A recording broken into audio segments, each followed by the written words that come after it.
2 mandats de 5 ans chacun. Et ça, t'es kolinga, olingite, tikala, vraiment, Olivier Nalingi, Mingi, Obani, Moussala, bien, non. Au sali, 2 termes na yo, 5 ans chacun, et ici 10 ans, merci papa, élection pour les Congolais, pour Mokonzi Moussous. C'est ça la démocratie. Makombo. Angèle Makombo, c'est qui? C'est une femme congolaise, comme il y en a dans cette salle, comme il y en a au Congo, mais qui a une profonde conviction. Je doute que l'opposition congolaise, l'opposition politique congolaise, soit dans la capacité d'ici 2016 à s'unir pour toute grande question, même pas forcément celle que vous posez là, toute grande question. Mbote na bino nyoso. Mbote. Mbote na bino. Na invité, hein? Mbote na bino. Bonjour à tout le monde. Bonjour. Ok. Nous allons parler plusieurs langues, français, anglais, lingala, chiluba, kikongo, swahili, et même l'anglais. C'est pas un problème. Mais écoutez, nous avons un réel plaisir de vous avoir ici ce soir, parce que on a notre invité qui est venu de très loin, de Kinshasa, RDC, Congo, plus précisément. C'est notre sœur, notre maman, notre tante, notre sœur qui est leader politique. Elle est venue se rencontrer avec de politiciens américains pour parler de l'avenir de notre pays, la RDC, Congo. Elle s'appelle Maman Angèle Makombo Ibungu, leader du parti politique la BIDEC. Essayez d'applaudir pour notre sœur.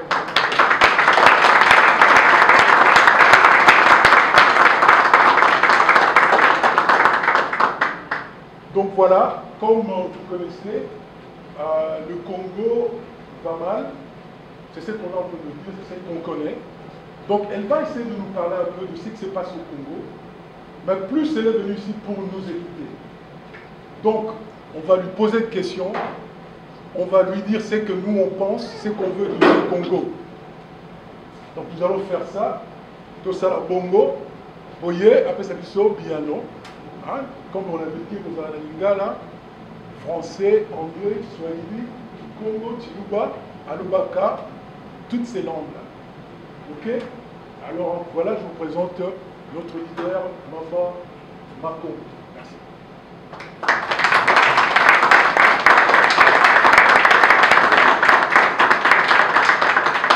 Merci beaucoup, Ali. Ça me fait un réel plaisir de vous voir tous ici. Je sais que on est quoi, samedi 19 septembre 20 septembre à New York. Beaucoup d'entre vous travaillent le samedi, mais vous avez pris de votre temps pour être ici. Et je vous remercie de votre présence. Et j'ai voulu vraiment juste vous rencontrer, réunion informelle. Depuis que j'ai quitté les États-Unis définitivement en 2011, il m'est souvent arrivé de venir aux États-Unis, mais jamais eu le temps vraiment qu'on se rencontre. Alors je me suis dit non, cette fois-ci j'aimerais bien rencontrer mes frères et sœurs, mes compatriotes congolais, mais aussi plein d'amis du Congo que nous avons et qui nous soutiennent dans notre combat. Mais avant même de poursuivre, je voudrais remercier tous ceux et toutes celles qui ont pu réaliser ce moment que nous allons passer ensemble. Ceux qui ont rendu ce moment possible, c'est vous. Je ne voudrais pas mentionner les noms peut-être parce que je crains d'en oublier certains, mais vous êtes là, qui ont donné de votre temps, donné de vos moyens, préparé des bons plats. Je voudrais en particulier reconnaître ici Maman Domitil, qui depuis les aurores est au fourneau pour nous préparer ces mets qui sont sur la table. Et vraiment, je voudrais vous remercier tous. Remercier également tous ceux et celles qui continuent à soutenir ma lutte, à soutenir la LIDEC, la Ligue des démocrates congolais. Depuis que j'ai pris mon engagement politique, que j'ai décidé de rentrer, ils n'ont pas désemparé. Ils sont là aux côtés de la LIDEC avec leurs conseils, leur appui moral et l'appui financier aussi. Vous savez que l'argent, c'est le nerf de la guerre en politique. Et il y a des vétérans dans ce soutien dont j'ai besoin. Et je voudrais quand même en reconnaître quelques-uns. Hein. Ceux que j'oublierai me pardonnent. Je vois déjà à côté de moi, à ma droite, Olivier, qui est indéfectible soutien de la LIDEC. Roger Boko, avec un air sérieux aujourd'hui, mais il est toujours là.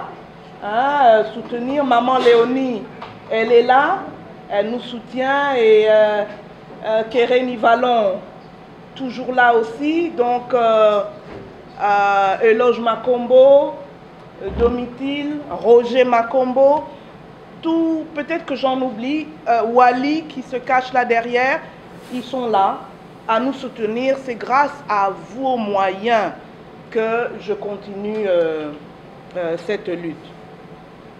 Et donc pourquoi sommes-nous ici aujourd'hui? Nous sommes ici parce que je me suis dit, je veux échanger un peu sur la situation du pays. Où en sommes-nous? Mais même si je suis sur le terrain, que je vois ce qui s'y passe, je n'ai pas la science infuse.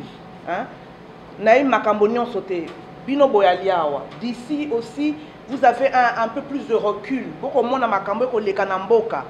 Alors j'aimerais bien vous entendre aussi. Qu'est-ce que vous pensez? Où nous sommes, où nous allons, qu'est-ce que nous pouvons faire? Mais je vois aussi que dans la salle, il y a peut-être des gens qui ne me connaissent pas très bien. Alors j'aimerais juste très rapidement dire qui je suis. Alors Wally l'a dit, Angèle Makombo. Angèle Makombo, c'est qui? C'est une femme congolaise, comme il y en a dans cette salle, comme il y en a au Congo, mais qui a une profonde conviction. Une profonde conviction de se dire que le Congo, il y a chaque année, les Nations Unies établissent ce qu'ils appellent l'index de développement humain. C'est en particulier le PNUD qui organise ce rapport. Et cette année, donc c'est en fait l'index de 2013 qu'on publie en 2014, notre pays, la RDC, nous sommes classés 186e sur 187 pays. Donc nous sommes l'avant-dernier dans la classe. Est-ce que c'est normal? C'est pas normal. Des pays même comme l'Afghanistan nous battent. Donc c'est pas normal. Dans notre pays, il y a 17 millions d'enfants, 17 millions je vous dis, qui ne vont pas à l'école. Est-ce que c'est normal? Nous avons un taux d'alphabétisme de 30%. Est-ce que c'est normal? Non. Il y a 2 mois, on a publié un rapport par les Nations Unies toujours. 3000 femmes violées et souvent, comme on dit ici, gang raped dans 2 de nos provinces, le Maniema et le Sud Kivu. 3000. Ça veut dire dans les autres provinces, il y en a combien? En tout, ça fait combien? Est-ce que c'est normal? C'est pas normal. Tout ça, ça ne peut pas continuer. Mais je ne suis pas en train de dire que le tableau au Congo est tout noir, rien ne va, etc. Non, il y a des choses qui marchent, il y a quand même des progrès qui ont été faits, qui ont été salués. En tout cas, au moins sur le plan macroéconomique. Nous avons une croissance de 8%. C'est quand même honorable. Mais une croissance qui ne profite pas à la population, parce qu'il y a, comme j'ai dit, une pauvreté énorme. Le taux de change stabilisé, l'inflation stabilisée. Il y a quand même eu pas mal de routes construites. D'ailleurs, quand les Congolais de la diaspora, certains vont à Kinshasa aujourd'hui, disent non, non, non, en tout cas, Kabila, ça l'a bien. Tozu, Anzela, 4 bandes. Le le boulevard Triomphal, par exemple, le boulevard Lumumba, hein, Papa Roger, vous avez vu ça dernièrement, 4 bandes, Tozuba, 4 bandes de chaque côté, donc Mboka et Kotambola, non. Mais à côté de ça, il y a ces grandes avenues qui frappent, prestigieuses, mais allez dans nos quartiers, les routes défoncées, l'insalubrité. Donc, face à tout ça, moi en tout cas, pendant toute la période que j'ai travaillé ici aux Nations Unies, pendant près de 24 ans, j'ai travaillé plus dans le domaine politique. Et à un moment donné, ce que j'ai estimé être le summum de ma carrière, c'est quand j'étais au cabinet du secrétaire général des Nations Unies comme conseillère politique principale, en charge des questions africaines, et que je voyageais beaucoup dans d'autres pays d'Afrique, dans le monde. Je me disais, mais non, pourquoi nous, on doit être dans cette situation? Pourquoi les choses ne peuvent pas bouger, changer au Congo? Donc, voilà, il y a ce contraste-là, quelques progrès, mais en même temps, à côté de ça, d'énormes défis, des choses qui ne marchent pas. Et qui ne marchent pas, pourquoi? J'ai parlé des violences sexuelles, mais même dans le domaine des affaires, parce qu'il y a beaucoup de corruption, il y a beaucoup d'impunité, donc les mauvaises choses se reproduisent. Et nous, face à ça, donc, nous avons notre parti, la Ligue des démocrates congolais, un parti de l'opposition créé en 2010. Et nous avons, j'étais candidate à la présidentielle en 2011. Je m'étais désistée parce qu'il y avait évidemment à cette époque-là une multitude de candidats de l'opposition.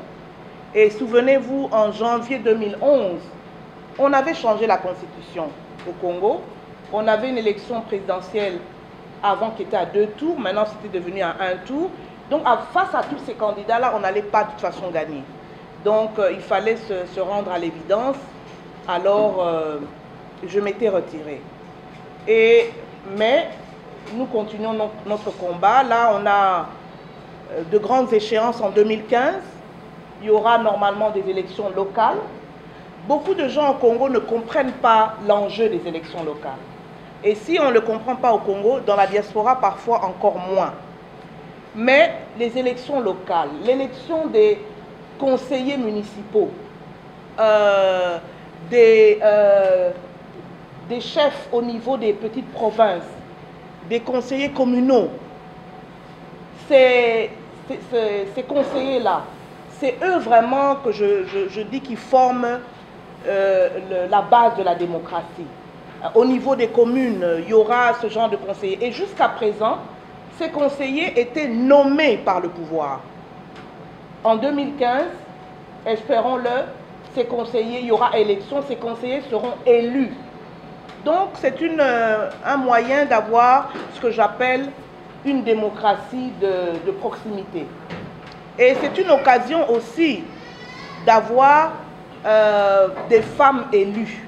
Parce que le président Kabila, au terme des concertations nationales, avait approuvé une de nos recommandations qui était d'obliger les partis politiques à avoir au moins 30% de femmes sur les listes électorales. Donc, on va changer la loi électorale, j'espère, dans ce sens-là. Et c'est une occasion pour les femmes d'être candidates à ces élections locales. Et nous, en tout cas, la LIDEC, nous poussons vraiment les femmes à être candidates. Donc,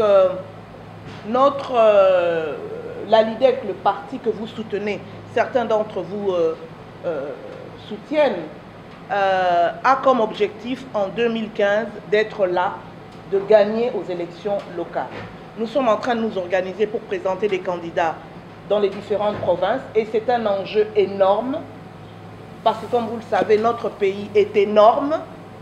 Il y a 11 provinces, mais nous sommes d'ailleurs présents, la LIDEC, dans 8 provinces sur 11, mais malheureusement, faute de moyens, on est présent seulement dans la capitale de la province. Ce n'est pas assez. Être présent, par exemple, à Kisangani, dans la province orientale, qui est immense, ce n'est pas du tout assez. Il faut aller dans les coins reculés. Bon, je ne veux pas être trop longue, alors là, je vais... un point que je voudrais aborder avant qu'on commence à échanger, c'est pourquoi je suis venue aux États-Unis cette fois-ci. J'étais invitée par le National Endowment for Democracy, qu'on appelle le NED en sigle, pour participer à une table ronde sur les révisions constitutionnelles dans les deux Congos, Congo-Kinshasa, Congo-Brazza. Et cette table ronde s'est tenue pendant ou en marge du sommet historique États-Unis-Afrique. Donc j'étais donc à Washington et l'initiative américaine était excellente d'inviter comme ça les leaders congolais, parce qu'ils ont invité les leaders politiques de la majorité opposition, la société civile, donc j'étais là aussi. Et c'était une bonne occasion de discuter. Mais vous savez, on est très divisé sur cette question. C'est une question qui fait polémique, la révision constitutionnelle. Donc, à Washington, nos divisions ont éclaté au grand jour. Devant l'assistance, il y avait des Américains, mais aussi d'autres personnes. Mais malheureusement, je dis toujours, j'aime beaucoup le mot qui avait été beaucoup repris lors de l'élection américaine, je crois, de 2012. Obama disait « We can disagree without being disagreeable ». Et je pense que c'est une attitude que nous devons apprendre au Congo. Malheureusement, we disagree and being very, rude to each other. Et c'est ça qu'on a donné en spectacle à Washington.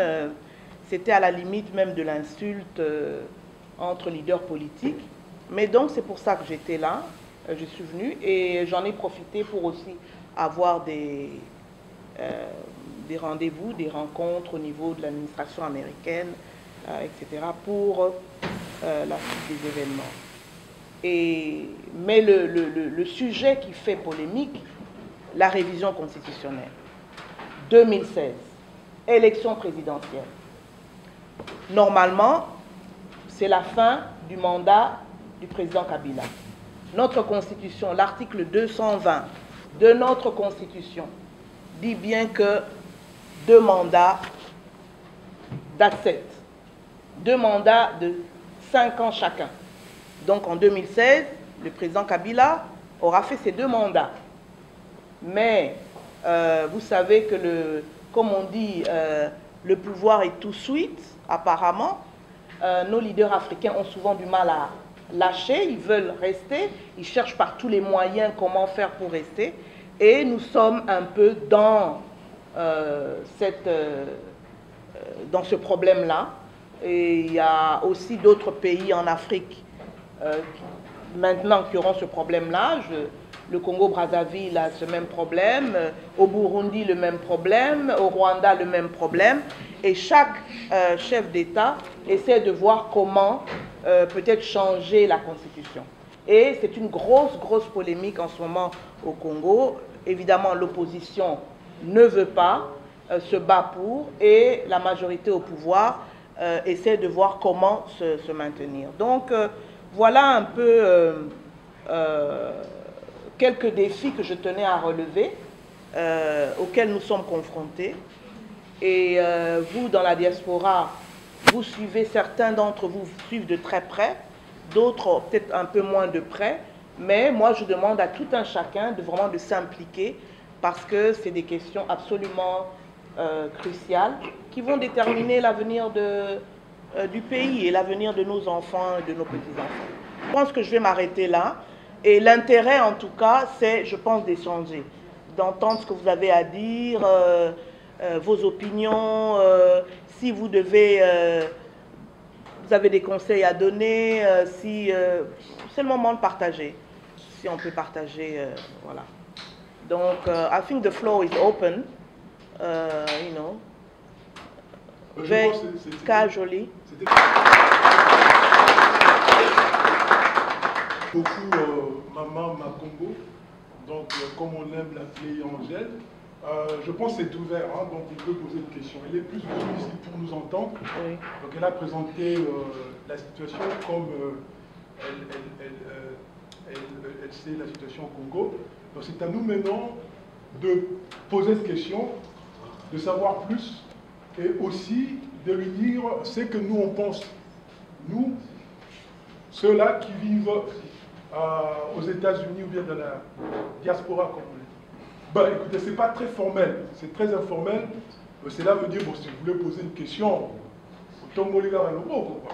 Et puis, ben voilà, moi je pense que je serai le premier à poser juste une petite question à Maman Angèle Makombo. J'aimerais bien savoir, est-ce que vous pensez que l'opposition au Congo sera-t-elle un jour avant 2016, sera-t-elle en mesure de s'unir pour dire non à Kabila? Disons, l'opposition, je suis une personne optimiste de nature. Mais avec tout l'optimisme que je peux mettre face à cette question, malheureusement, je suis dans l'obligation de dire je doute que l'opposition congolaise, l'opposition politique congolaise, soit dans la capacité d'ici 2016 à s'unir pour toute grande question, même pas forcément celle que vous posez là, toute grande question. On affiche toujours une division, on essaye toujours de tirer d'abord la couverture vers soi, au lieu de voir comment ensemble on peut traiter d'une question. Un exemple totalement, un exemple récent et que je vais vous donner, c'est la réunion de Washington. Comme j'ai dit, c'était une excellente initiative de l'administration du président Obama de nous inviter là. Il y avait autour de la table la majorité présidentielle, l'opposition, la société civile. Mais qu'est-ce que l'opposition a fait à Washington? Au terme de la table ronde, quelques-uns se sont réunis sans vraiment faire une large consultation. On était 8 leaders politiques autour de la table. Il y en avait d'autres dans la salle, mais autour de la table, on était 8. Non. En catimini, ils se réunissent. En catimini, ils élaborent un texte. En catimini, presque, ils publient le texte qu'ils appellent pompeusement la déclaration de Washington. Voilà. Voilà l'opposition congolaise. C'est grave. Et c'est grave qu'ils aient fait ça, donc n'est pas associer les autres. Et en disant, nous, l'opposition à Washington. Non. Et comme vous dites, c'est grave. Mais en même temps, je dirais que c'est doublement grave parce que autour de cette table ronde à Washington, nous étions 13 leaders politiques. Et comme je dis, majorité opposition. Parmi ces 13 leaders, il n'y avait qu'une seule femme. J'étais la seule femme autour de la table. Ils n'ont même pas cru bon de dire, on va consulter cette sœur qui est là, qu'est-ce qu'elle pense, non. Donc voilà l'opposition politique congolaise. Donc si on n'est même pas capable de faire ça, alors imaginez.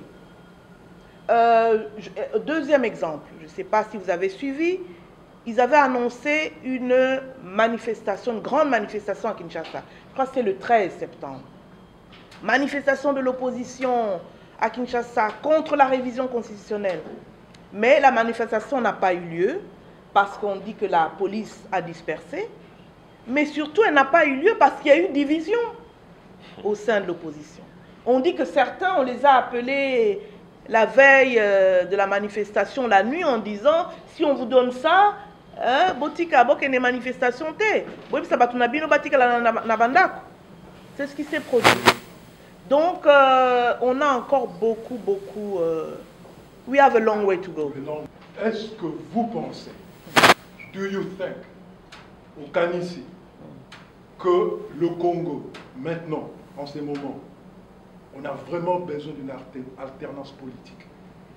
Parce qu'il paraît-il que les choses semblent marcher, aller vers l'avant. On est en train de dire en Kikongo, si ça biding, regardez le signe. Le boulevard est bien fait, quelques immeubles, des initiatives. Les gens qui disent qu'il faut laisser aller, quoi. Il faut à salam salam. Donc, in light of all of this, do you think we need political alternatives in Congo? On a besoin sur la place. On a besoin d'alternance politique. Mais il ne s'agit pas d'aimer ou de ne pas aimer un leader. Je suis une profonde démocrate. Je suis la présidente nationale de la Ligue des démocrates congolais. Démocrate congolais. Et en tant que démocrate, ce que je dis haut et fort, la Constitution, rien que la Constitution, toute la Constitution. Que dit notre Constitution? 2 mandats de 5 ans chacun. Et ça, t'es kolinga, olingite, tikala, vraiment, Olivier Nalingio Mingi, Obani Moussala bien, non. Au sali, 2 termes na yo, 5 ans chacun, et ici 10 ans, merci papa, élection pour Congolais, Bapona, Mokonzi Moussous. C'est ça la démocratie. Et quand on est un grand leader, on respecte le texte, la loi fondamentale, on dit, allons aux élections. Et moi, ce que je prie de tous mes voeux, et j'ai eu à le dire ici aux personnalités que j'ai rencontrées, nous voulons absolument avoir des élections free and fair in 2016. Et j'ai dit, help us to organize free and fair elections. That's all we ask. D'être optimiste, parce que vous avez une longue vision qui est vraiment un fait peut-être établi à votre niveau. Mais quelle est la différence que vous voulez créer? Quelle est la différence que vous pouvez amener au pays? Quelle est la différence que vous pouvez échanger avec les autres partis politiques, ceux qui ont été corrompus? Vous asseoir avec eux à la même table et échanger. Parce que c'est ça, le nœud du problème du Congo, c'est celui-là. Vous l'avez évoqué. Il y a d'autres qui ont été appelés à côté. On leur a donné des petits. C'est vrai. Et j'ai suivi, je pense, ça doit être hier ou avant-hier, le président Rwanda. Il parle du même problème. Le Congolais, c'est quoi? Le Congolais est facile à ça. Quand on lui donne 2 $, 3 $, c'est fini. Il oublie tout et bon, il veut se contenter du peu qu'on lui donne. Mais la différence, comment est-ce que vous êtes en train d'envisager de créer ces traits d'union entre vous qui avez fait les États-Unis, autant d'années que vous avez vécu aux États-Unis? Je pense que bon, Sama, vous avez été affecté par la culture américaine et vous vous retrouvez maintenant au Congo. Comment est-ce qu'on peut créer ces traits d'union entre ceux qui n'ont pas encore reçu ça, ceux qui continuent toujours à penser que non, bon voilà, moi c'est quoi? C'est moi et ma famille. Comment est-ce que nous pouvons établir cela pour essayer de ramener tout le monde ensemble? Merci, c'est une question très intéressante et très importante.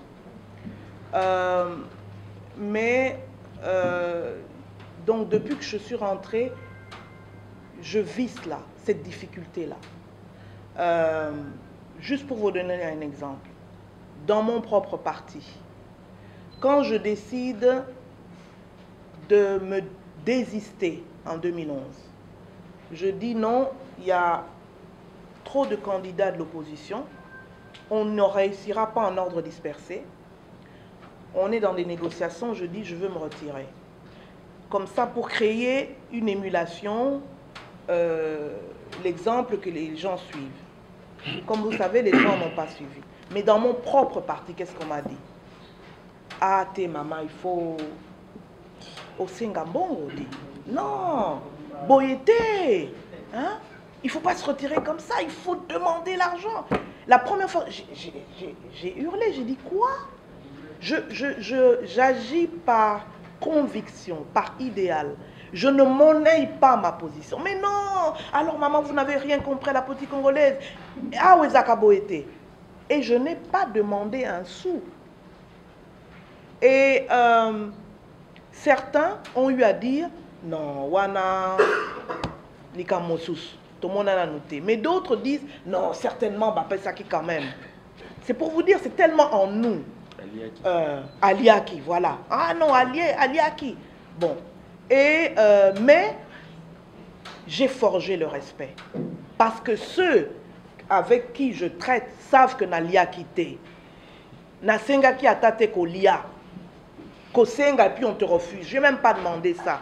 Donc c'est ça. Et quand vous dites comment, la seule façon que je vois moi, c'est l'exemple. Que font les grands leaders? Ils prennent position et ils s'y tiennent. Ils ne changent pas de position en fonction de ce qu'on peut leur donner, ne pas leur donner. C'est pas facile, ça je vous le dis, c'est un combat de tous les jours. Comme je vous dis, même mes collaborateurs ont eu à me dire, mais c'est ça, c'est absolument comme ça. Une de vos questions, si j'ai bien compris aussi, c'est comment se mettre ensemble avec les autres qui ont cette pratique. Et je dirais que c'est bien pour ça que beaucoup d'entre eux me combattent ou veulent me undermine en disant elle ne nous ressemble pas, hein? Elle ne comprend pas notre langage. Non, mais je me dis que il ne faut pas être là à aboyer avec les loups. Il faut, vous tenez votre position et avec l'exemple, ils verront bien que hein, cette femme est authentique. She means what she says. Et c'est seulement comme ça qu'on va y arriver. Merci. Un combat de longue haleine, hein. Ça je vous le concède. Hein. Bonsoir Maman Angèle. Bonsoir. Merci de prendre le temps de répondre à nos questions et nos inquiétudes par rapport à notre pays. Je voulais simplement commencer par un commentaire pour ensuite vous poser une question. Je pense qu'un des pièges dans lesquels tombe notre pays, c'est le fait que nous ne sachions pas apprendre de notre propre histoire. C'est-à-dire que toutes nos rencontres devraient prendre comme exemple la rencontre qui nous a amenés à l'indépendance. Pourquoi je dis ça? C'est parce que quand tous nos leaders de l'époque sont arrivés pour la table ronde, chacun avait son document, chacun avait ses buts pour cette indépendance. Il y en a pour qui l'indépendance, c'était pouvoir porter le costume comme le blanc. Il y en a pour qui l'indépendance, c'était tuer le blanc et prendre sa maison. Il y en a d'autres pour qui l'indépendance, c'était se libérer et avoir accès socialement à ce qu'avait le blanc. Ils sont arrivés avec une cacophonie impossible à la table ronde de Bruxelles. Or, de cette cacophonie-là est sorti le Front commun, qui nous a permis d'arriver à l'indépendance. Malheureusement pas comme nous aurions dû l'obtenir, mais au moins sur papier, nous avons obtenu cette indépendance-là. Que les gens aujourd'hui aient un discours où on vous dit ce n'est pas comme ça que ça se passe ici chez nous, c'est aberrant. Parce qu'à l'époque où nous étions colonisés, ce n'était pas comme cela que ça se passait chez nous non plus. Donc je pense que tant que nos politiciens ne sauront pas que l'union fait la force, ne le comprendront pas. Et ce n'est pas une histoire de noir blanc, parce que s'ils creusent profondément dans nos histoires, même culturelles, tribales, l'union fait la force. Mais ma question, ça c'était mon commentaire, ma question est un peu complexe, mais simple en même temps. Souvent, même dans ce pays-ci, si vous regardez le combat de Hillary Clinton, le piège dans lequel rentrent les femmes qui ont un combat politique, c'est soit de s'auto-placer ou alors d'être placé comme fanion des causes de la femme. Or, je pense qu'il faudrait que vous arriviez, et pouvez-vous nous dire comment, vous arriveriez à ce qu'on vous regarde comme une combattante pour la cause du Congo et des Congolais, Parce que la cause du Congo et des Congolais, en fin de compte, c'est aussi la cause des femmes du Congo. Il ne faudrait pas qu'on vous pigeonhole, comme on dit en anglais, comme la femme qui représente les femmes, la cause des femmes. Il faudrait représenter la cause des Congolais. Pour qu'un pays avance, il faut bien que ces femmes avancent. Donc, qu'est-ce que vous allez faire pour éviter ce piège-là? Merci. Bon, maman, merci. La question, vos observations, commentaires ou réflexions sur l'union fait la force, je suis tout à fait d'accord. Mais ce que juste je voudrais faire une remarque, en 60, il me semble qu'il était plus aisé pour nos leaders politiques de s'unir parce que l'ennemi était facilement visible. C'était le colonisateur. Alors, les leaders politiques et même ceux qui n'étaient pas dans la politique politicienne, je pense à des gens comme mon père, qui lui était dans le domaine médical, mais qui vivait la politique et s'intéressait à la politique, c'était facile, entre guillemets, hein, je veux dire, mais c'était moins difficile, c'était plus aisé de s'unir comme ça parce qu'il fallait se libérer du colon. Alors qu'aujourd'hui, c'est beaucoup plus diffus. En fait, le mal à combattre aujourd'hui, c'est parfois nous-mêmes. Parce que quand je dis que la corruption se perpétue, l'impunité, c'est le Congolais qui fait ça. Donc, c'est peut-être pour ça que c'est moins aisé de s'unir. Et celui qui nous divise, c'est le Congolais qui utilise l'argent pour dire « Ah, toi, moi, dans mon parti, il y a des gens, il y a des gens qui ont eu à approcher des gens dans mon parti, des cadres de mon parti, pour dire « Pourquoi vous êtes toujours avec cette maman-là voilà 20 000 $. Hein? Kanisana, nous, il y a à rejoindre Bissot. » Donc, l'ennemi, c'est qui? C'est le Congolais lui-même. Bon, ça, je m'arrête là. C'est une réflexion qu'on peut poursuivre, mais j'ai le sentiment que c'est ça. C'est ça qui fait que c'est peut-être plus tricky, plus compliqué qu'en 60 de s'unir aujourd'hui. Bon. Comment faire pour ne pas tomber dans ce piège d'être to be labeled comme celle qui est là pour la cause des femmes et pas la cause des Congolais en général. Je suis en même temps, c'est là, c'est l'intérêt hein, de se retrouver comme ça et d'échanger, d'écouter les uns les autres. Parce que c'est au Congo, c'est pas comme ça qu'on me label.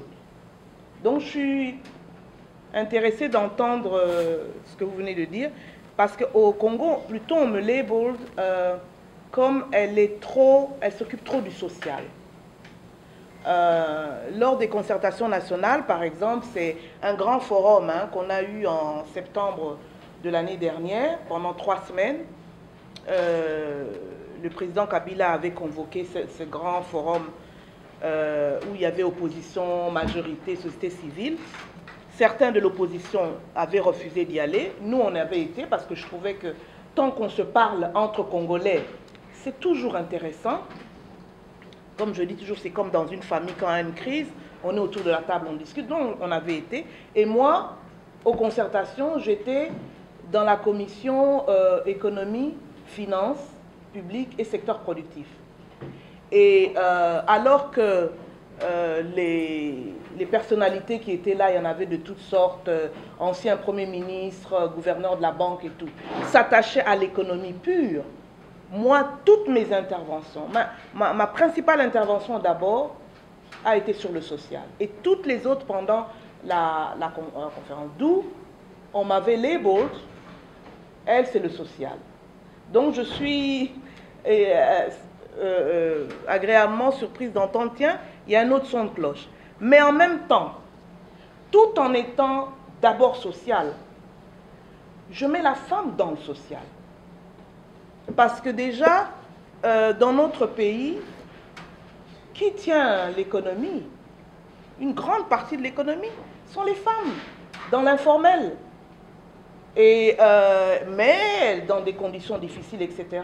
Bon, il y a un taux de chômage énorme. On parle de 80 à 90% de la population active au Congo qui est au chômage. Donc, qui fait manger les enfants, les envoie, paye le Minerva, habille le mari, soigne, sont les femmes. Donc, alors, c'est pour ça que, en défendant le social, je défends les femmes. Et quand il y a des questions comme les violences sexuelles, en tant que... D'ailleurs, il ne faut pas être femme. Je suis sûre, les hommes, nous tous, on ressent ça de la même manière. Autour de la table, je vois, il y a des pères de famille, vous avez des filles. Hein? Vous avez des garçons qu'on viole massivement, gang rape.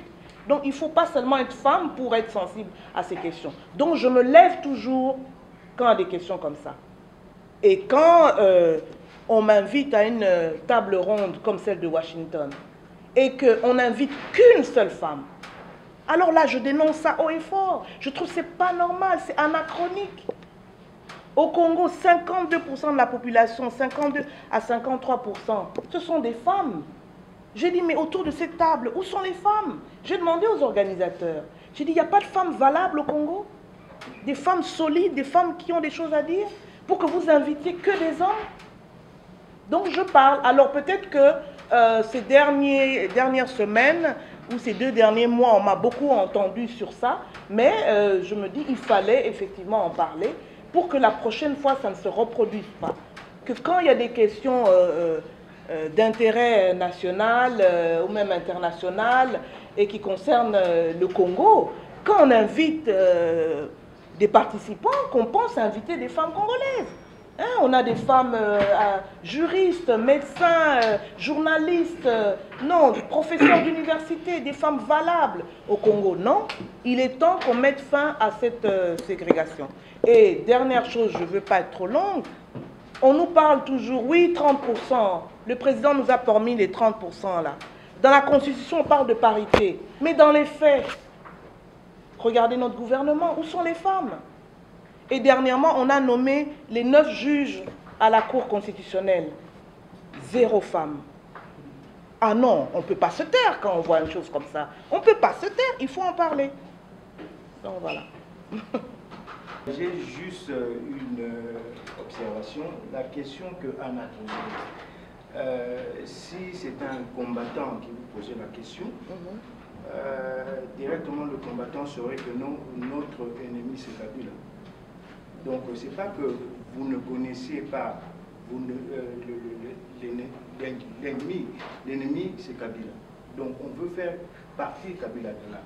Maintenant la question est, ma question à moi, est-ce que pensez-vous que l'opposition peut faire monter toute la population akine pour descendre dans la rue, comme ici les combattants se battent pour vous? Est-ce que vous pensez que c'est possible à Kin? Parce qu'on a vu des Américains ici qui nous ont dit on vous voit défendre votre pays, mais le problème, c'est pas vous. Le problème, c'est que au Congo, là-bas, il n'y a rien qui se passe. Donc, parce qu'il n'y a rien qui se passe, c'est comme si les Congolais étaient d'accord avec Kabila étant au pouvoir. Donc, pensez-vous qu'aujourd'hui, si vous demandez à la population de descendre dans la rue, ils pourront le faire? Ou bien ils sont là à ne rien faire? Pour cette question, les Congolais, la majorité des Congolais, quand ils se réveillent le matin, jusqu'au soir, ils sont dans le qui cherche. Vous savez ce que c'est que le qui cherche? Je ne devrais même pas sourire en parlant de ça. Le qui cherche, c'est chercher quoi manger. Chercher comment faire soigner l'enfant. Chercher, là, à la rentrée scolaire, combien d'enfants ne sont pas allés à l'école?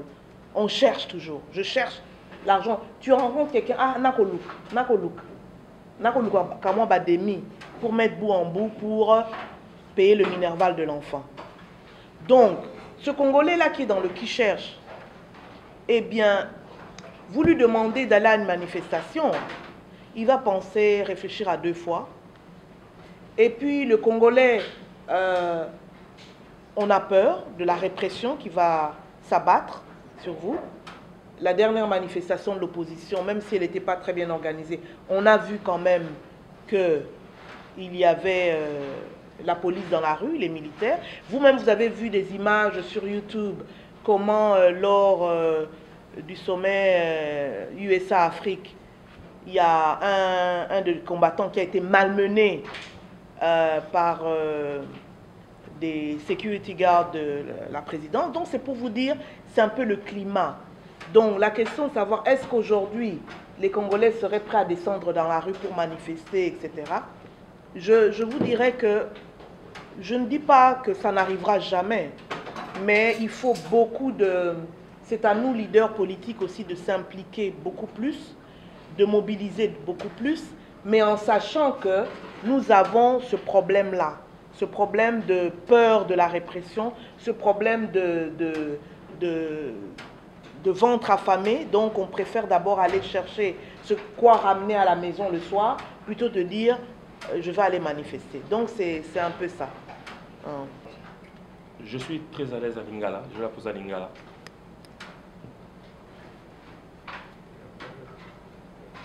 Il est clair aujourd'hui que la question qui occupe tous les esprits, c'est... Oh, le Lingala, oh, Lingala.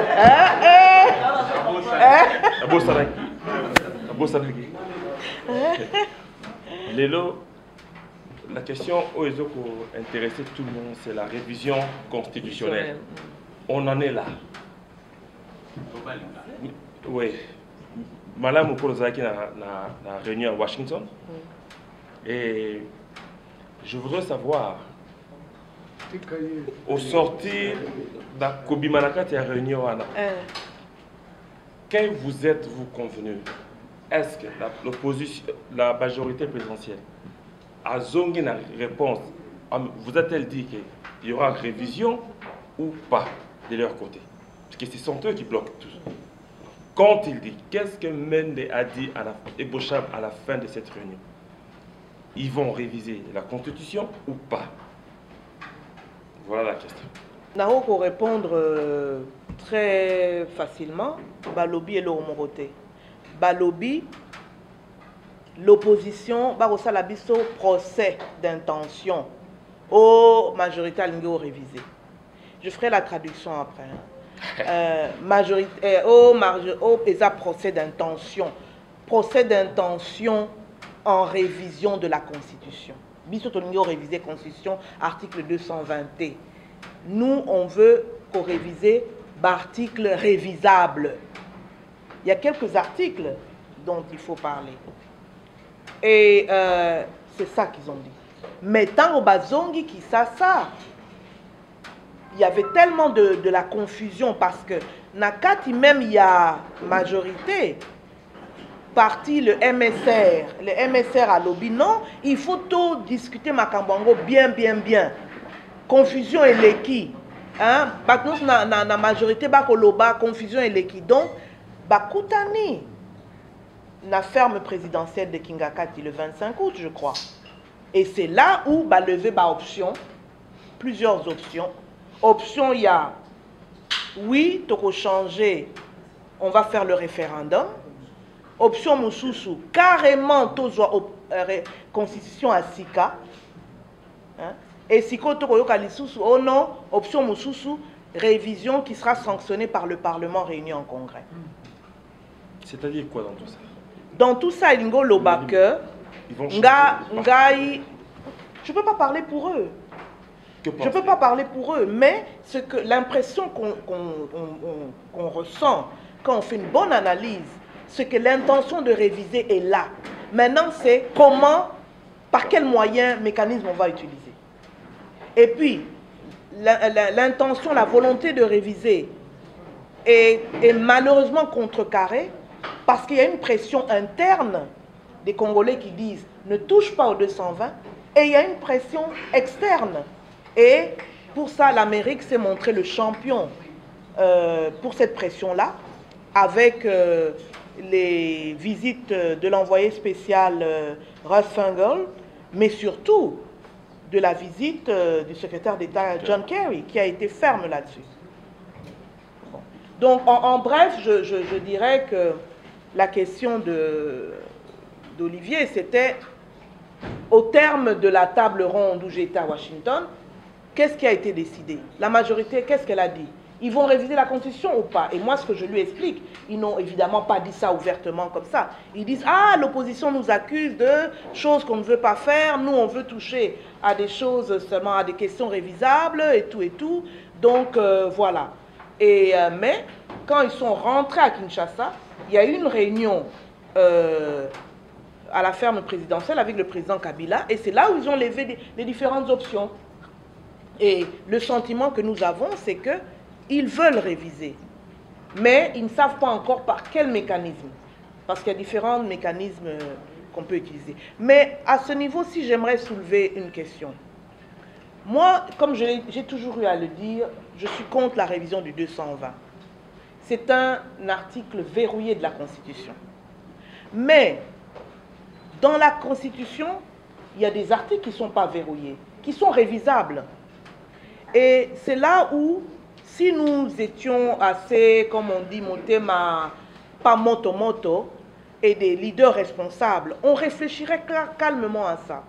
Par exemple, il y a la question de la double nationalité. Vous êtes ici dans la diaspora. Moi, je pense que ce n'est pas normal que notre nationalité continue à être une exclusive. C'est exclusif le terme utilisé. Indivisible. Voilà. Et parce que beaucoup d'entre vous ont eu à prendre la nationalité du pays où vous vivez, un peu par les concours de circonstances, et surtout vos enfants ont la nationalité du pays où vous vivez. Donc maintenant, on leur refuse la nationalité congolaise. Donc c'est une question. Il y a toutes les questions qui touchent à la décentralisation, mériteraient aussi d'être révisées. Mais surtout, il y a la question que je mentionne souvent de l'article 71 de la Constitution. Cet article a été révisé en janvier 2011 et impose l'élection du président de la République au suffrage universel à un seul tour.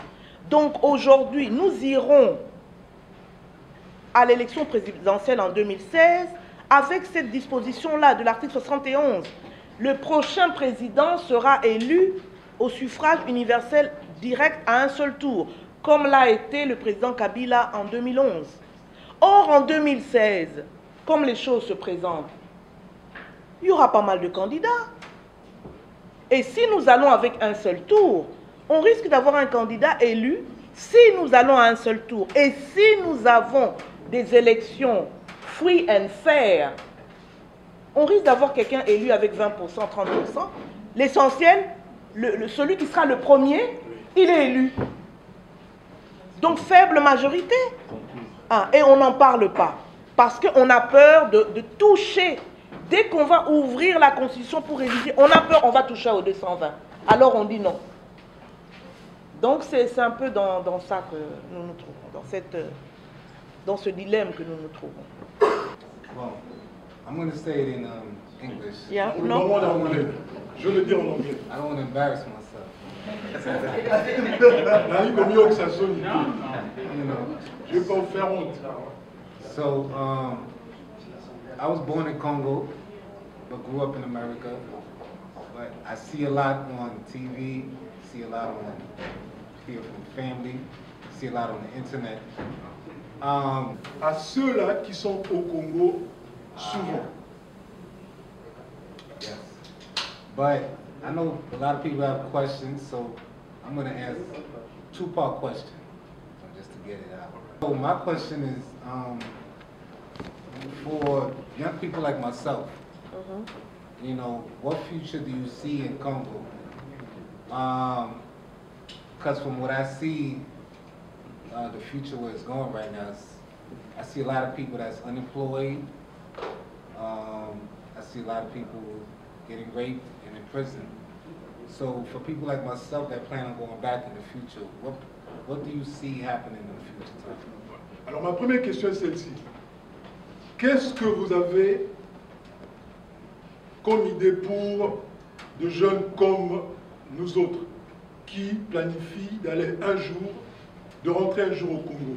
Parce que je vois les femmes, les gens être violés et de jeunes qui n'ont pas de travail. Quel est le futur pour nous autres qui veulent rentrer au Congo? Futur na biso za nini? Biso bae tobotamaki kuna me tokoli awa. Tolingi tozonga na mboka kasi toza komona baza koviole basi bana bilenge baza na misala te. Yango sikoyo oyo eza koya lobi eza nini mpona biso? Thank you so much for your question. It's a very important question. Vous pouvez répondre en français. You know, yeah, your future, the future for young people like you in the Congo is great. Le futur pour les jeunes comme vous autres est fantastique. It may sound like, you know, I'm being too optimistic because you raise the, you know, the problem there. There's unemployment, many hurdles, including rape, etc. But Congo, like the entire African continent, it's a young country. Africa, it's a young continent. And there's a lot of things going on right now. I would really, really encourage you and young people like you to read more about what is going on in Africa right now. There is a lot going on regarding the economy. There is a lot, I don't know what field you are interested in, but for example, everything about telecommunications, about infrastructure, about agriculture field. You know, there's a lot going on. And to know if really Africa and Congo is considered as an opportunity, you should look at the number of investors, people investing right now in the Congo, in Africa. You have to have a vision, because if you just look at the you know, the reality right now, what you hear, you said you talk to your family back in the Congo, right? To your parents, etc. What they are telling you is not really encouraging. But if you have a vision about what would happen in the Congo, then you'll get a sense of what the future could look like for somebody like you. And because there are other questions, I just want also you to read about what has been said and written on the US-Africa Summit. You will realize that, you know, and you know that America is not very much has not been very much interested in our continent. You know, there are some fields where they're interested in, but in general terms. But to have a conference, the kind of conference that we just had, you know, the Africa and US Summit, shows that something is going on. And the fact that a country like China is investing so much, you should see how they're investing in every country in Africa, made the US believe and say, oh, we have to, we were in Africa before the Chinese, and now we let the Chinese, you know, like, you know, take over. It's time for the US to regain their influence, and to regain and we have historic, you know, bonds with the US. So I really believe that young people like you, raised here with an American education, will be a great asset Madame Makongo, je vous ai lu plusieurs fois sur Internet. Je ne sais pas parce que vous avez reçu mon adresse email. Je vois les discours que vous passez à Kinshasa. C'est très intéressant. J'ai lu aussi sur Internet beaucoup de leaders politiques congolais, de l'opposition, bien sûr, qui m'intéresse. Mais il y a une chose que j'ai fait l'observation, c'est que les leaders de l'opposition, au lieu de s'adresser à la population congolaise, ils veulent parler au pouvoir comme pour demander au pouvoir de leur donner, c'est-à-dire la permission de mener la politique comme ils veulent dans le pays. Le pouvoir, vous l'avez appris à l'époque du maréchal, le président, que le pouvoir ne se cède pas, il s'arrache. Donc, je ne pense pas que Kabila va vous céder le pouvoir comme ça, en allant devant lui, le supplier, Kabila, tu ne vas pas changer de constitution, vous devez, d'après moi, parler à la population du Congo. Vous devez parler tous les méfaits de ce pouvoir actuel à Kinshasa, les méfaits qu'ils ont commis sur la population congolaise. Vous avez l'histoire de la coalition Museveni, Kagame et Kabila. Vous la connaissez, je ne vous surprends pas avec ça. Vous savez la politique qu'ils mènent pour annexer l'Est du Congo depuis 2 décennies. Vous savez bien les tueries, le génocide que vous évitez de parler à la télévision. C'est un génocide qui n'a jamais eu lieu en Afrique, sauf au Congo. Plus de 7 millions de morts que Museveni, Kagame et votre président ont organisé pour tuer la population congolaise. Tout ça, ce sont des outils que vous devez utiliser pour convaincre la population congolaise de vous écouter et de savoir pourquoi vous voulez que les choses changent aujourd'hui. Kabila ne vous donnera pas le pouvoir comme ça. Vous le suppliez, comme si vous allez, non mais vous savez, il ne faut pas changer de constitution. Imposez-vous. On ne vous dit pas qu'il faut mener la guerre comme nous les combattants ici. Même nous la menons intelligemment. On va sur l'hémisphère, on rencontre quelqu'un, on lui dit, mais monsieur ne fait pas ça, nous ne voulons pas que ceci arrive au Congo. Si tu dis le contraire de ça, là on te donne une administration de frappe. Alors, j'aimerais quand même, la politique que vous menez, vous de l'opposition, change sur le terrain. Allez sur le terrain congolais. Rencontrez la population civile, parce qu'ils ne savent rien de ce qui se passe. Ils ne savent même pas qu'il y a eu plus de millions de morts à l'Est. Ils ne savent pas. Donnez-leur l'explication. Parlez-leur de Kundabatwa. Parlez-leur de Moutekoussi. Parlez-leur de la mort de Mbouja Mabé. Parlez-leur de la mort d'Indala. Parlez-leur de la mort de Baouma. Et ce sont des preuves palpables que vous présentez, de la matière vraie. Mais vous avez de la matière pour arracher le pouvoir. Pourquoi vous tergiversez? C'est peut-être, vous avez peur d'être puni par le pouvoir et qui vous harcèle sur tous les coins des rues en vous intimidant, vous faites cela, nous avons fait ceci. Vous avez la conviction, je vous félicite Madame Makombo, pour votre intégrité morale, politique. Vous avez démontré que vous ne pouvez pas vous laisser corrompre, c'est vrai, et ça, moi, je l'approuve. Mais allez-y de l'avant, faites ce que, si vous pouvez, demander à ce que vos agents, tous ces gens de l'opposition, ne vous occupez pas de ces soi-disant leaders de l'opposition, qui se sont mis au-dessus de la population pour détourner l'attention de la population congolaise. Ces leaders, dont je ne veux pas citer les noms, vous les connaissez, ils sont venus à Washington, voilà la cacophonie.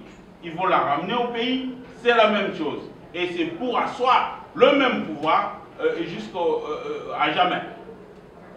Faites le nécessaire pour déplacer les gens, aller à la rencontre de la population pour leur parler de ce qui se passe, des malfaisances du gouvernement dans la population, la mauvaise volonté de ne pas vouloir développer le pays. Tout ce qu'ils ont fait, l'économie qu'ils ont dans leurs mains, dans leurs poches, dans la maison, ça ne circule pas dans la rue. Ils s'enrichissent entre eux. Vous le savez plus que moi. Alors parlez-leur de ça. Mais je sais que vous avez peur de vous faire arracher une oreille. Et, merci. Donc vous êtes combattant. Mais combattant pas de violence. Je n'ai jamais battu personne.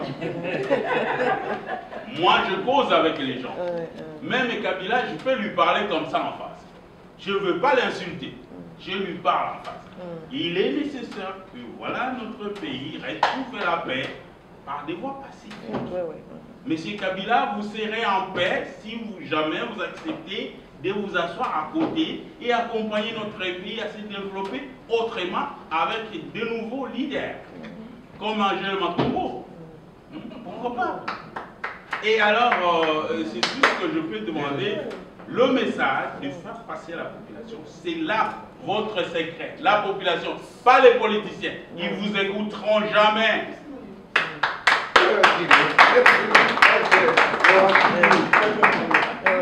Non, vous avez bien conclu parce que c'est la population qui a le dernier mot.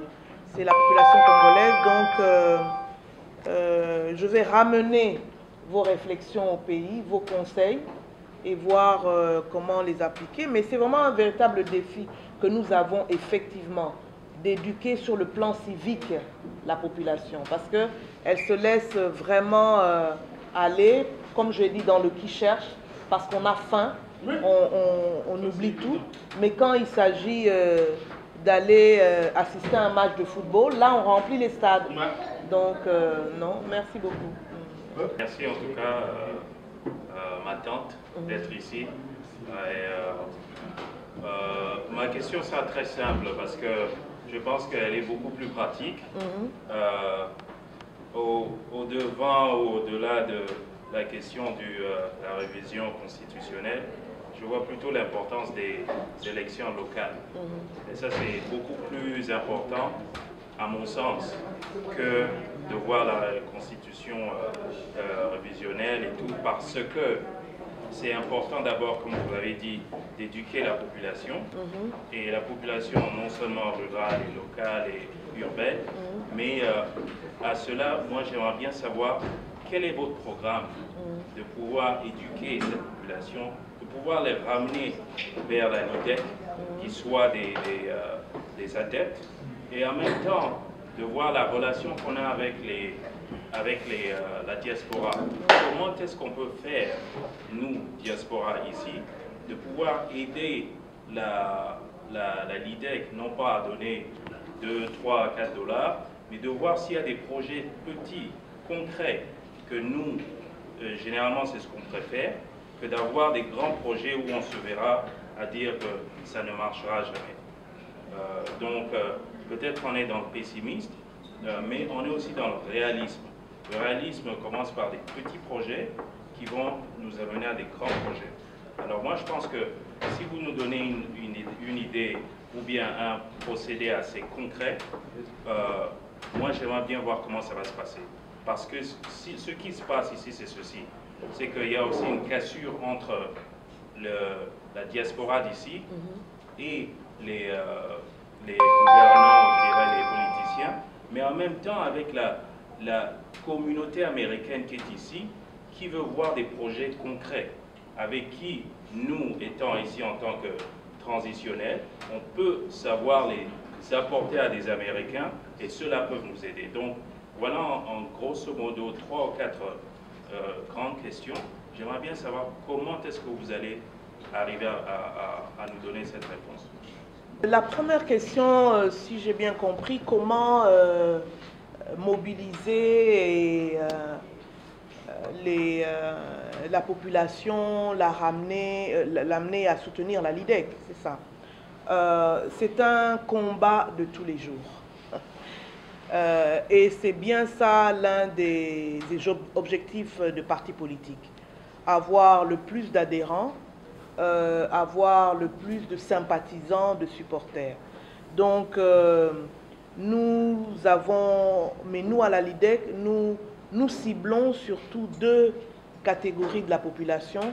Les femmes, parce qu'elles sont plus nombreuses, 50 à 53% de la population, et les jeunes. 75% de la population congolaise a moins de 25 ans. Donc, nous les ciblons parce que nous pensons que c'est eux l'avenir du pays, mais nous le ciblons aussi parce que, en tant que politique, nous savons que si nous avons une grande majorité de femmes et de jeunes, nous gagnons aux élections. Il faut juste faire le calcul, c'est simple. Bon, mais c'est là où est la difficulté. Comment le faire? Comment le faire? C'est comme je dis, un combat de tous les jours, une dynamique des jeunes, comme nous sommes aussi en train de mettre en place une dynamique des femmes. Mais ce qui nous, je dois bien le dire, nous a bloqué dans le programme qu'on avait mis en place, parce que nous voulons établir un tel programme, pas seulement à Kinshasa, mais dans nos autres provinces, c'est vraiment le manque de moyens. Parce que quand on en parle à nos partenaires occidentaux à Kinshasa, ils disent souvent, oh, vous mentionnez toujours le manque de moyens, le manque de moyens. Ah. Le manque de moyens, mais il faut d'abord la volonté et tout. Je leur ai dit non. Et là, maintenant, je prends exemple. Je prends exemple de notre réunion ici. Papa Eloge qui était là me disait, non, on peut faire, il faut juste vouloir, mais qu'il soit honnête. Notre réunion ici a coûté en dollars, hein, en billets verts, oui ou non? Oui. Donc tout coûte. Il fallait donner la caution pour la salle, mais payer la salle. Vous donnez quand même un petit quelque chose à grignoter, à boire et tout, ça coûte. Et à Kinshasa, encore plus. À Kinshasa, ce qui se rajoute. Ici encore, vous êtes, merci encore d'une fois d'être venu, je l'ai dit. Mais vous ne m'avez pas demandé le transport, hein? Hein? Bon, c'est un transport en Bokin. Hein? Ceux qui bossent un transport, na baby. Na baby. Na qui ça? Au ben ici bat. Maman, Boni. D'abord, avant réunion, hein, balobi, mais te le boya quand même. Venez à la réunion. Mais avant de partir, maman. Nous rentrons comment? Donc, tout un chacun, il faut penser au transport. Et en moyenne, une personne, ça nous coûte 3 dollars. 1,5 $ pour venir. 3 dollars multiplié par ça par 100 personnes. Donc, c'est une réalité. Et je dis souvent, nos partenaires occidentaux n'arrêtent pas de nous dire non, il faudrait faire plus, mais c'est une réalité. Et c'est ça qui freine un peu nos programmes.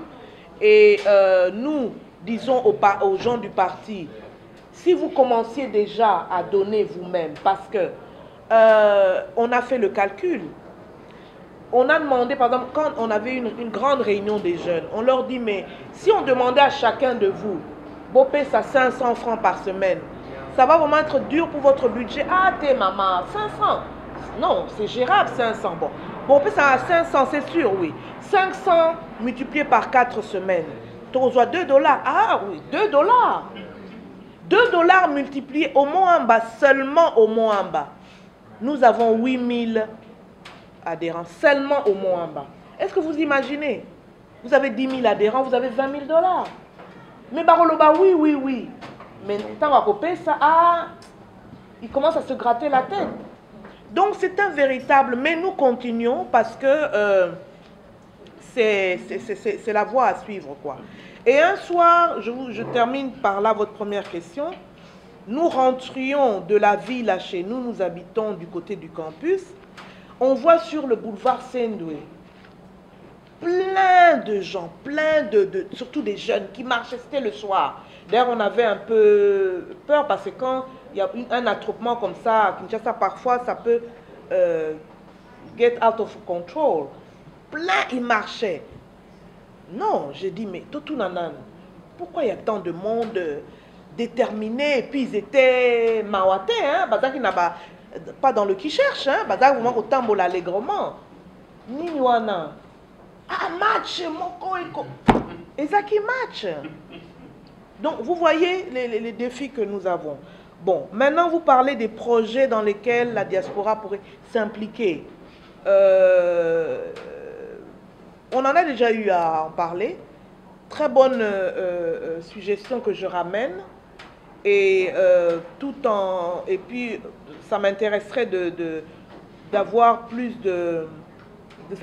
à quoi vous pensez. Mais nous, de notre côté, on va vous donner des idées de ce qu'on croit qui est possible. Mais je voulais aussi attirer votre attention. J'ai lu, je crois, hier, que l'Amérique, dont les États-Unis, ils se battent à nouveau pour que la RDC regagne le programme AGOA, qui est le sigle pour The African...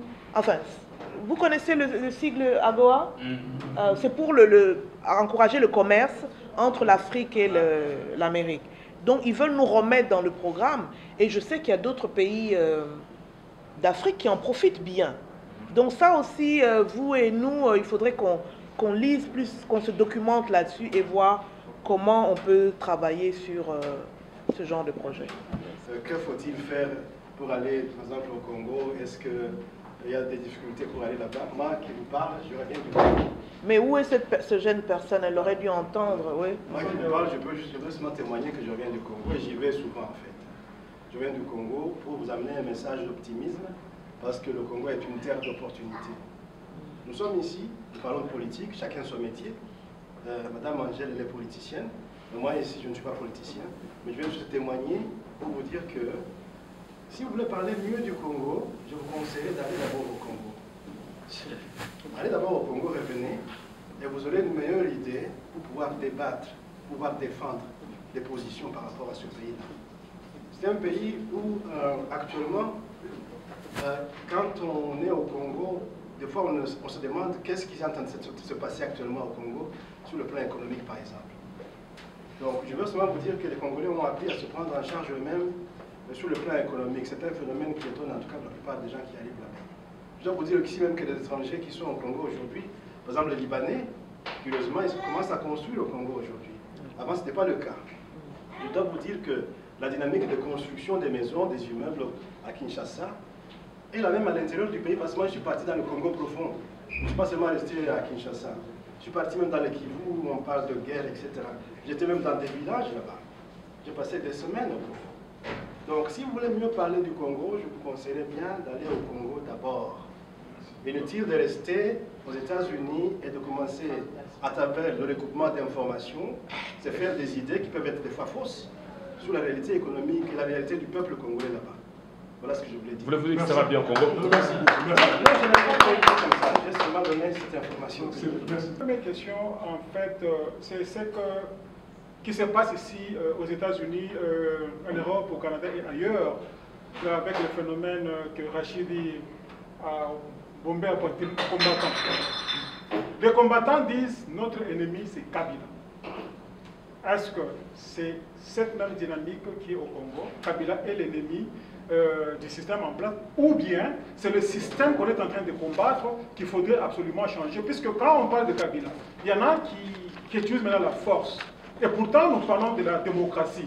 Est-ce qu'il faut-il faire partir Kabila par la force et prétendre installer la démocratie au pays, ou bien il faut combattre Kabila, comme on le fait d'abord avec la lutte contre la révision constitutionnelle? Ça, c'est démocratique. Aller aux élections et demander que d'abord Kabila ne se présente pas, et puis battre sa famille politique aux élections, pour trouver la paix. Ne fût-ce que la paix au pays. Vous voyez, Mobutu est venu par la force, il est parti par la force. Kabila est venu avec les armes, il est parti par les armes.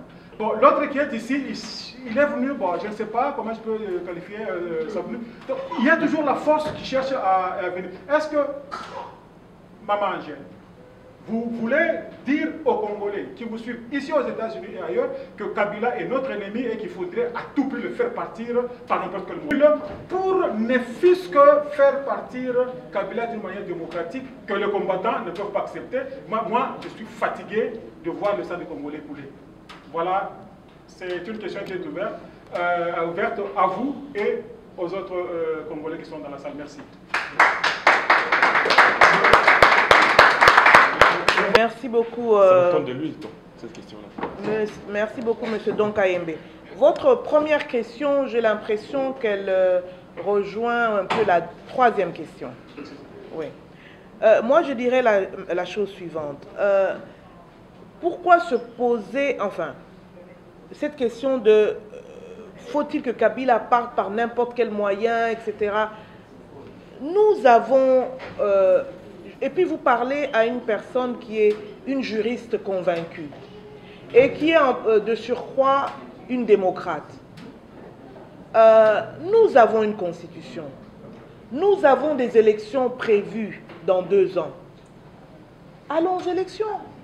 Maintenant, la préoccupation que nous devons avoir en tant que démocrates, c'est de se dire qu'il faut effectivement, il faut que ces élections aient lieu en 2016. Et il faut que ces élections soient free and fair.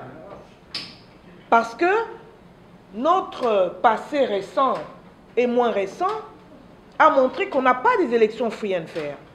Et c'est le discours que je fais passer ici. Aidez-nous à avoir des élections free and fair.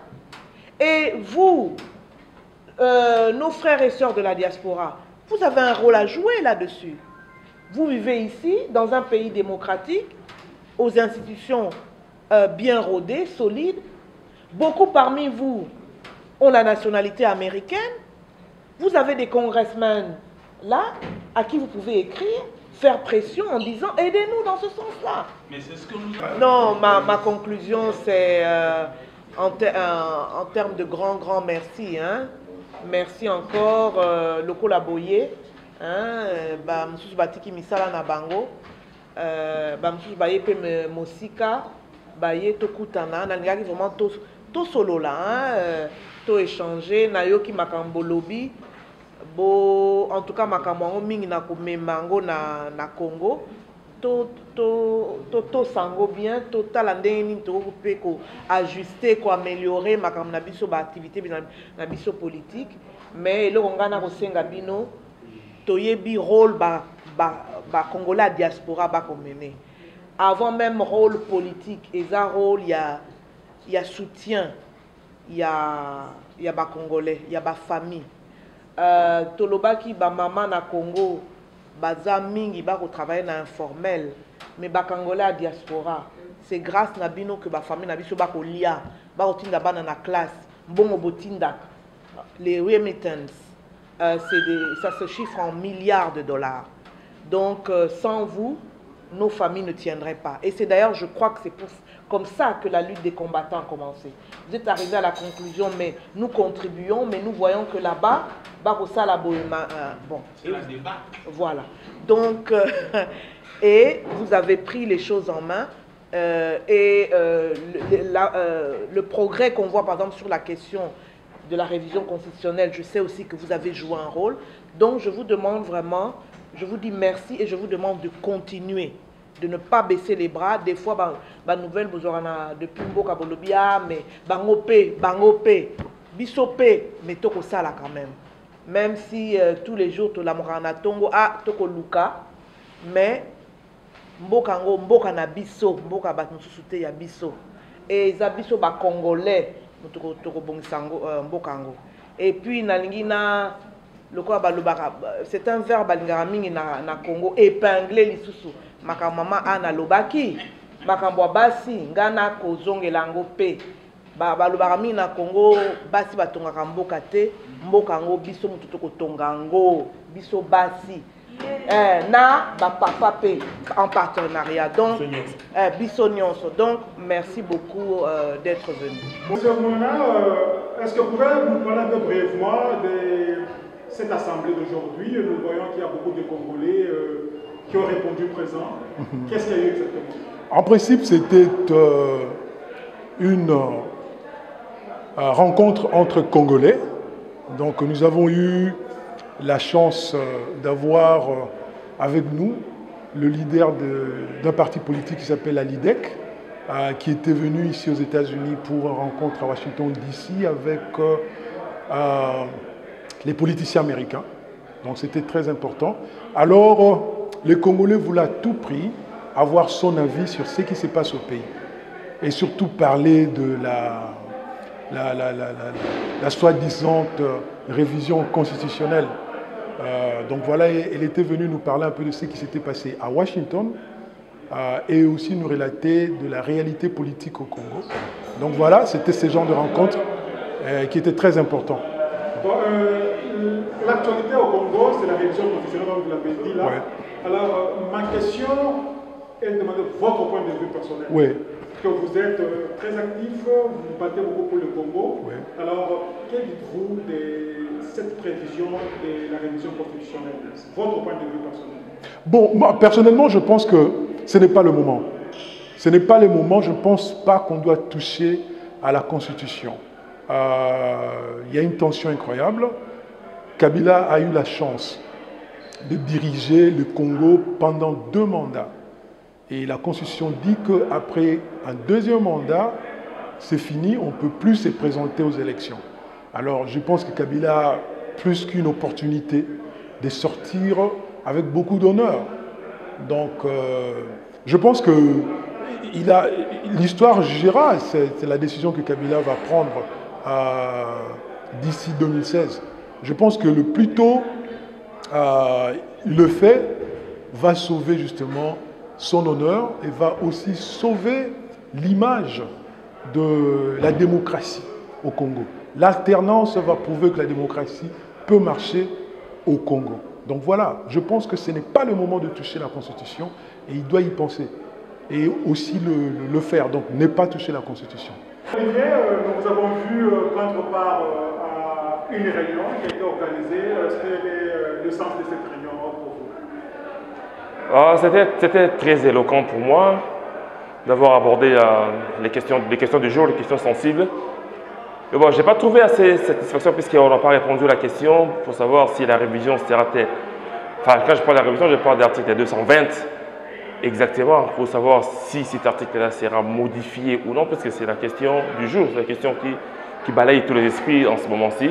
Mais bon, à moitié, la présidente a donné... la présidente Maman Angèle Makumbo, la présidente de l'IDEC, elle a donné l'aperçu de la majorité présidentielle quand elle dit que la majorité n'a pas répondu à la question pendant leur réunion de Washington. Ça me fait peur. J'ai peur puisqu'on ne sait pas que va arriver demain.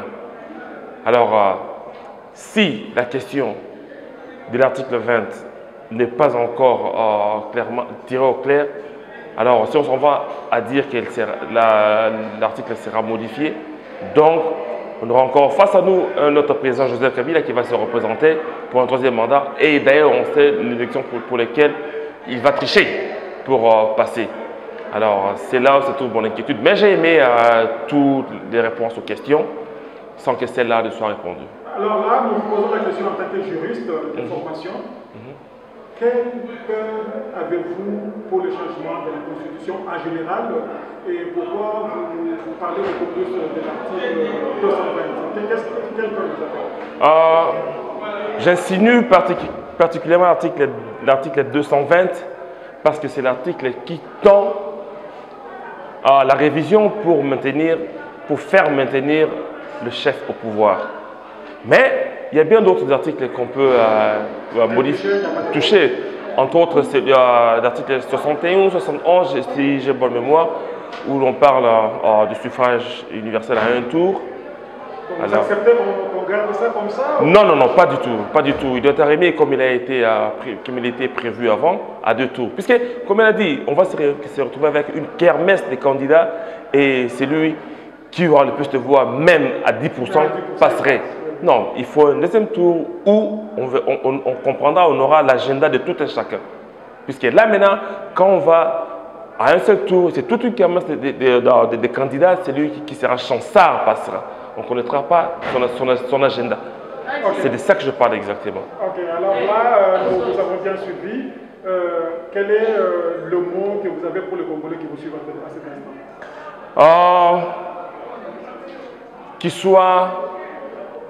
Qui restent très éveillés, qu'on ne leur dupe pas et qui ne se laisse pas faire pour ce qui est de l'article 220. Comme vous avez dit, en tant que juriste, il y a des articles qui sont, il y a des clauses, des articles qui sont verrouillés, dont je ne vois pas. Oui, il y a des articles qui sont verrouillés et je veux qu'ils restent verrouillés, comme l'article 220. Ne les changez pas et veillez sur ça. Ok, merci beaucoup, monsieur Olivier Soso. Je vous en prie. Cette congolaise, vous vivez aux États-Unis, il y a une guerre au Congo à propos de la Constitution. Tout le monde se bat pour qu'on ne change pas l'article 220 de la Constitution. Quel est votre point de vue? Est-ce que vous voulez qu'on change cette Constitution ou bien vous voulez que le président qui est en place actuellement, Kabila, continue? Je ne suis pas d'accord qu'on puisse changer la Constitution et l'actuel président ne doit plus continuer. Le mandat, c'est de deux fois le mandat présidentiel, c'est tout. Qu'on donne la chance aux autres personnes aussi de travailler, d'essayer. Depuis qu'il est là, il n'y a rien de bon, rien de bon. Mais on parle de Sissa Bilimou, donc on voit qu'il a construit la réfection des écoles, des hôpitaux, des routes. Alors qu'est-ce que pourquoi vous dites qu'il n'a rien fait? Mais les routes, les hôpitaux, où est-ce qu'on a construit les hôpitaux? L'hôpital qu'on a aménagé là-bas en face du camp Coco, c'est un ancien hôpital qu'on a tout simplement aménagé. Qu'est-ce qu'ils ont construit? Quel hôpital encore? Alors, qu'est-ce que vous dites aux Congolais qui sont au pays, puisque ce sont eux, on parle de référendum, qu'est-ce que vous leur dites au cas où on va susciter leur point de vue au référendum? Qu'ils ne se laissent pas duper, qu'ils ne se laissent pas, je ne sais pas, les mots me manquent. Il faut qu'ils ouvrent les yeux, le Congo nous appartient. On ne peut pas vivre comme des étrangers. Les étrangers sont venus là, ils vivent mieux que nous-mêmes, les autochtones, je ne sais même pas comment dire. C'est pas bien. On souffre, nous sommes devenus comme des étrangers. Le pays nous appartient. Nous devons être libres, nous devons vivre à l'aise. On a tout ce qu'on a, mais on vit malheureusement. La société... la vie sociale n'est pas bonne. La vie sociale n'est pas bonne. Regardez un peu la vie de nos enfants. Les enfants ne vont plus à l'école. Les mamans sont obligées de se réveiller à 4 h du matin pour nourrir la famille. Non. À l'époque de nos mamans, ce n'était pas comme ça. C'était le papa qui travaillait. Les mamans restaient à la maison pour s'occuper du ménage et des enfants. Un point, un trait. Ça doit changer. Alors, dites un mot aux Congolais de Kinshasa qui vont vous suivre dans cet événement. Ok, bandeko nanga ya Congo Kinshasa. Boyika mpiko, bolemba te, pasi ezali na yebi me bobunda. Boloba kaka te ke Nzambe akosala, Nzambe akosala. Nzambe apesa biso pe mayele, to luka to bunda pona mboka na biso. Liloba nanga ya suka yango wana. L'union fait la force.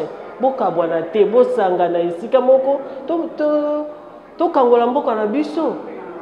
Botele mabili nyonso lokola moto moko. Wana nde Nzambe akosala po soki osengi na Nzambe Nzambe sunga ngai pesa ngai makasi na bunda pona mboka na ngai Nzambe pe akosunga. Liloba ngai ya suka yango wana. Merci beaucoup. Okay. Micheline, vous avez assisté à un événement ce soir où maman Angèle Mapombo a eu un entretien informel avec les Congolais qui voulaient à tout prix la rencontrer. Quel est votre point de vue? Mon point de vue est que j'ai beaucoup apprécié ce qu'elle avait à dire et ce que nous a informé. Il faut m'excuser parce que mon français n'est pas tellement mieux et je vais parler en anglais. Okay, I grew up here in the United States. And I was born in the Congo, and mostly what I know about the Congo is like what I hear from people that came here, that grew up there, or like internet, or what I see in the theater and stuff. But my concern was, what is it like somebody like me who grew up here and who doesn't really speak French that very well or Lingala that very well, what is it that I can do to help the people back home? And so I'm going to be looking into that. She answered that question about, going on the internet and look about what the Chinese people are doing. So I'm going to be looking into that and trying to see what it is that I can do to help and maybe open up some companies or organizations over there to help the people there.